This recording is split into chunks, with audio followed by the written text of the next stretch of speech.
Nagpupuyos ang kalooban ni Mara habang lulansya ng kabayo. Ang inaasam lang niya ay mapalis na nakahiligan niyang ilibangan ang matinding pagkayamot na nararamdaman niya.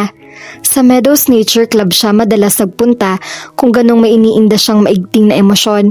Sa pamamagitan ng pangangabayo ay kadalasang nawawala o kaya ay nababawasan ang pagputok ng butsi niya. Ang napag-usapan nila ng kanyang daddy sa almusal ang nagpapakulo ng dugo niya. Siguro kasalanan din niya. Hindi na siya nasanay rito. Sa napakaraming beses ng pagtatalo nila sa topic na napagdiskusyonan nila, ay dapat ay alam na niya kung paano niya kontrolin ang kanyang reaksyon sa bagay na iyon. But the issue still got to her, because each time her father brought it up, it made her feel as if she was nothing but a female cattle made for breeding.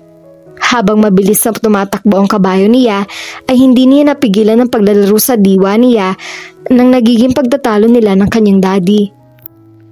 Patapos na sila sa pag-aagahan nang ibaba ng kanyang daddy ang tasa ng kape nito at masdan siya. "Is there a problem, Dad?" Tanong niya nang mapansin niyang nakamasid dito sa kanya.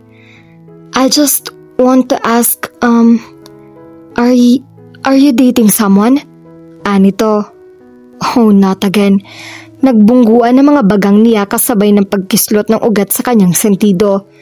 Lumang tugtugin na yun sa kanilang dalawa, pero kung siya ay sawang-sawa na sa issue, para dito ay tila misyon na sa buhay nito ang mayat maya ang pag-uurit nito tungkol doon.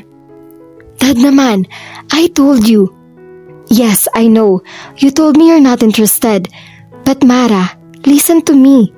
Malumani naman ang tinig nito. Parang isang special child ang kausap nito, kaya kailangan maging mahinahon ang pananalita nito. Lalong ikinapipiko niya iyon. "I've listened to you. And about this many times?" Sabad niya. Kabaligtaran ng sa kanyang daddy ang kanyang tinig. Nagpapahiwatig iyon na nag-uumapaw na pagkainis. "Naipaliwanag ko na rin sa inyo ang opinion ko at ang mga rason ko, pero ayaw niyo naman akong pakinggan." "An opinion I don't agree with because it doesn't make any sense." Saad nito. "Aling walang sense sa sinabi kong ayoko munang pag-isipan ng tungkol sa pag-aasawa." Ganti niya. Really, she did not see the point. "How old are you, Mara?" Anito. "You're turning 27. "Yeah, practically an old crone." Sarcastic ang sagot niya. "At that age, you should have started thinking of settling down. Or at the very least, be in a stable relationship. Pero kahit boyfriend man lang ay wala ka." "Is it my fault if all the guys I meet are losers?" Aniya. Ilang lalaki na rin ang nakipakilala nito sa kanya, mga anak ng malalapit na kaibigan nito. "They're not all losers. Masyado ka lang pihikan. O baka sinasadya mong huwag silang magustuhan. Honestly, I think you never gave any of them a chance. Maybe it's because I am not yet interested in settling down." Iyon naman ang totoo. Ang ibang mga babae natataranta na siguro kapag sumapit sa edad niyang walang nobyo man lang. Pero ibang pananaw niya. To her, being with a guy was something stifling. Nakita niya iyon sa mga kaibigan niya. Kapag may boyfriend na siya, ay may mag-uusisa na kung nasaan siya, anong ginagawa niya, saan siya pupunta o mas masakla pa, baka pigilan siya nito sa gusto niyang gawin at puntahan. It was bad enough she had her and dad looking over her shoulder and watching her every move. Paano kapag nagnobyo na siya? Sanay siyang ginagawa kung anong gusto niya. As an only child, she was pampered by an adoring father. Halos lahat ng gusto niya ay nakukuha niya sa isang pitik lang. Ni minsan ay hindi niya naranasan magkaroon ng mabigat na problema. At ang sabi ng mga kakilala niyang nag-settle down, sambakol ng sakit na ulo ang dulot ng pag-aasawa. Kaya bakit siya magmamadaling lumagay sa gayong estado? Bakit gugustuhin niyang lumagay ron ever? "Kailan ka pa maging interesado? Kapag 89 anyos ka na?" "Look, Mara, para din sa'yo kaya kinukulit kita ng ganito. I won't live forever, you know." "Memorize ko na yan, Dad." Ngaling-ngaling ibulalas niya yon. Memoryado na naman talaga niya ang litanya ng kanyang ama. "I won't live forever, you know. Before I go, I want to make sure you're going to be okay. Sino po magpapaiwan ko sa'yo kundi ang lalaki mapapangasawa mo? Kaya bago ako lumisan sa mundong ibabaw, ay gusto ko matiyak na matino ang napili mong makakasama sa buhay." Nirecite niya sa kanyang isip ang dialogue nito kasabay ng pagsambit nito niyon. She got the lines right almost word for word. And then there's the company to think about. Dagdag nito. Inasahan na rin niyang iyon ang karugtong ng dialogue nito. Sayang ang pinaghirapan kong ipundar kung mapupunta lang iyon sa wala. Tuwing sasabihin nito iyon ay ramdam niya ang disappointment ito. Alam niyang umasam ito noon na magkakaanak ito ng anak na lalaki. Sinong ama ba ang hindi mangangarap ng ganoon? Pero hindi na pagbigyan iyon. Siya na panganay na inaging babae. Sa kasamaang palad pa, nagkaroon ng komplikasyon sa matris ang kanyang mami, kaya pagkatapos siyang ipanganak nito, dinugo ito ng husto at dumating ang puntong kailangang alisin ang matris nito para maisalba ang buhay nito. That effectively ended his father's dream of having a son. He groomed and trained her the way he would be a boy. Pero likas at malakas yata talaga sa kanya ang pagiging babae, kaya hindi siya naging boyish man lang. She enjoyed some sports, but that was just about it. To make matters worse, she showed no instinct for business. Sa halip ay sa pagpipinto siya nahilig. Fine arts ang kinuha niyang kurso sa kolehiyo. Business management ang una niyang pinasok, pero halos maiyak siya sa pagkabagot at pagkabagsak-bagsak niya sa major subjects niya, kaya nung bandang huli ay pumayag ng kanyang daddy na mag-shift siya sa kursong gusto niya. That seemed to also end his dream of having his child run the company he founded. Magmula noon ay naitanim na yata sa isip nito ang isa pang mahalagang misyon nito. Ang tiyaking makapangasawa siya ng isang saksakan ng tinong lalaki. Inudyukan siya nitong makipagkilala sa mga lalaking nasala na nito at maraming beses din namang pinaunlakan niya ito. Pero dumating ang puntong nagsawa na siya. Siguro hindi naman totoong loser sa mga nakadate niya. Pero sa kahit isa man sa mga iyon, ay hindi siya nakadama ng katiting na interes. Ang ilan ay nakikitaan niya ng senyales na napipilitan din lang na makipag-date sa kanya. Hindi pipitsuging kumpanya ang Villarama ko. Para sa ilan, sapat na yatang insentibo na anak siya ng may-ari niyon para patulin siya. Kaya siguro lalo siyang nadidismaya. This one is different, giit ng kanyang daddy. He's the relative of a good friend. Hindi siya anak mayaman but he has made something of himself. Balita ko ay nag-graduate siya ng magna cum laude at nag-MBA rin. I like self-made man, Mara. Kalimitan ay may karakter at panindigan ng mga iyon. Kaya nga gustong gusto kong makilala mo siya. No, Dad. That time around, she decided to put her foot down. Pinagbigyan ko na kayo ng maraming beses, kaya sana naman ay sapat na iyon. Tumitig ito sa kanya na para bang sinampal siya nito. I'm just thinking of you, Mara. Anito kapag daka, bakas ang paghinampu sa dibdib nito. You're thinking of the company, not me. Ganti niya. Nagbaba ito ng tingin. Sa palagay niya ay nag-guilty ito dahil totoong tinuran niya.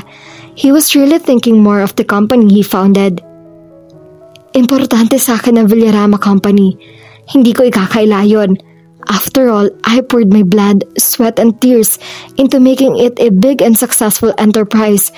Pero para sa iyo rin kaya ginagawa ko yun. Gusto ko kung ano't ano mang mangyari sa akin ay may masasandalan ka. However, I would prefer it if I see that long before I go. You're already in good hands. I want to see what kind of a man I would leave you to. What kind of a man I would leave the company to. Dahil kung mukhang sasayangin lang niya ang pinaghirapan ko, mas mabuting ibenta ko na lang ang kumpanya para masecure ang kinabukasan mo. You can't sell the company, Dad. Saad niya. Parang kamamatay iyon ng kanyang daddy. Villarama Company meant too much to him. You're probably right. Mapaklangiting sumilay sa mga labi nito. Pero maniwala ka, kapanakanan mo lang ang nasa isip ko kaya gusto kong tiyaking matagal pa bago kitang iwan ay matinong asawa na ang pwede kong pagpasahan ng kumpanya pagdating ng araw. It would also greatly ease my mind if you would give me a dozen grandsons. You could leave the company to me, you know. Anya, ilang sadaling napamang ito sa kanya bago humagalpak ito ng tawa. Sorry, anito nang makita siguro nito ang pagkadismaya sa mukha niya. No offense meant, my child, but you just don't have the will and the drive to run the company. Ibang isinisigaw ng puso mo at hindi kita pwedeng pilitin sa ayaw mo. Having a half-hearted leader for Villarama Company is as bad as having a jackass running it. So humor me please, meet this guy and give me a chance. I can't. I don't want to, giit niya. Please, don't force me to. Excuse me. Pagkasabi niya niyon ay tumayo na siya mula sa hapag at iniwan niya ito. She ended up at the Meadows Nature Club at ngayon nga ay naasam niyang tatangay ng ritmo ng pag-indayog ng sinasakyan niyang kabayo. Ang init ng ulo niya. Masyado yata siyang nalulung sa pag-iisip kaya hindi niya napansin ang paligid. Sa pagkabig niya sa renda ng kabayo, pakanan para igiya iyon patungo roon ay sakalang niya napuna ang isang lalaking lulan din ng kabayo. Ilang metro ang layo nito sa kanya. Nakahinto ang kabayo nito at tila nakatanaw ito sa kanya. Nakasuot ito ng shades kaya hindi niya gaanong makita mukha nito. Idagdag pang medyo malayo ito sa kanya. Iginala niya ang kanyang tingin sa paligid. Inaalam kung may mahihingan siya ng tulong kung sakali. Kinabahan kasi siya. Halos sigurado na niyang siya ang titingnan ng lalaki. Kung bakit, hindi niya alam. Ligtas dapat ang nature club na iyon dahil alam niyang mahigpit ang seguridad niyon. Dapat lang dahil pawang may mga kadalasan nagpupunta lang doon. Pero sa panahon ngayon, wala nang lugar na masasabing garantisadong ligtas. Kaya nun pa lang ay naisipan na niya kung anong gagawin niya sa sandaling may gawing kaduda-duda ang lalaki. Pero bago pa man siya tuluyang magpanik ay nakita niyang kinabig na nito ang renda ng kabayo nito para pabueltahin iyon. Kapag kuwan ay pinatakbo na nito palayo sa kanya ang kabayo nito. Nakahinga siya ng maluwag. Iyon nga lang, nawala na siya ng ganang ituloy ang pangangabayo. Sa halip ay ang landas ng pabalik sa kwadra ang pinatahak niya sa kanyang kabayo. Nang madala na niya sa kwadra ang kabayo ay nagpasya siyang umalis na lang muna ng club. Pupunta na siya sa parking area niyon nang tumunog ang cellphone niya. Nagtaka siya nang makita niya kung sino tumatawag sa kanya. Si Mr. Alfredo Guada, ang assistant ng kanyang daddy at maituturing na kaibigan na rin ito dahil sa tagal na ng paninilbihan nito sa Villarama Company. Bakit kaya tinatawagan siya nito? Tito Alfred, good morning. Bati niya nang sagutin niya ang tawag nito.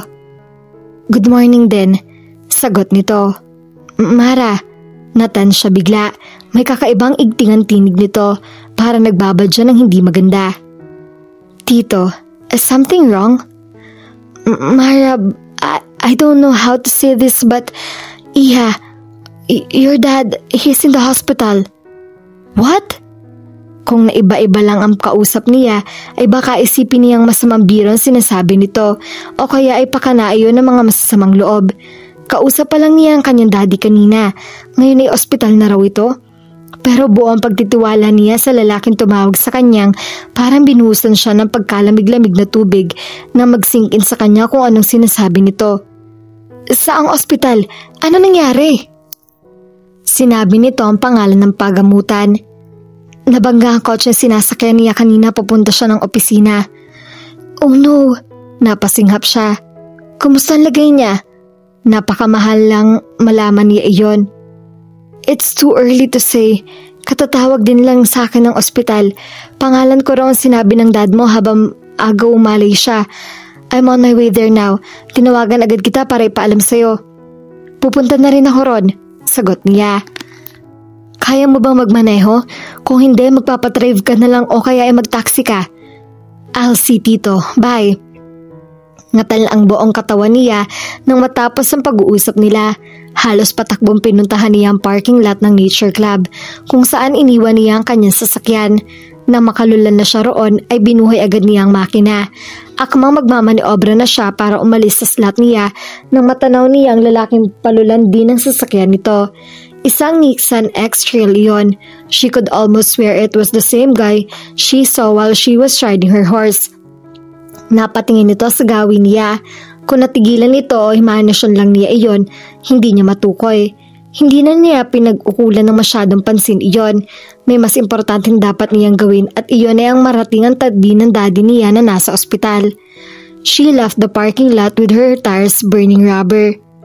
Walang patlang ang pagdaloy ng kanyang mga luha habang nakatayo siya sa tabi ng hospital bed ng kanyang daddy. Nasa ICU ito at hindi pa masabi ang lagay nito. Ayon sa kanyang tito Alfred na siyang nakipag-ugnayan sa mga kinauukulan, isang bus sa bumangga sa kotse ng kanyang daddy. Hinuha ng mga investigador ay nawala ng kontrol ang driver ng bus dahil sa mabilis sa pagpapatakbo nito.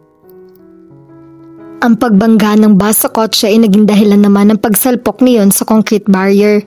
Naipit sa loob ng sasakyan nito ang kanyang daddy. Nahirapan pa nga raw ang mga kinauukulan na makuha ito. Masama ang injuries na tinamo nito at hanggang sa mga sandaling iyon ay nakikipaglaban pa rin ito para sa buhay nito. At dito na po nagtatapos ang ating kwento. Sabay-sabay po nating abangan ang susunod na kabanata. Maraming salamat po. God bless and stay safe.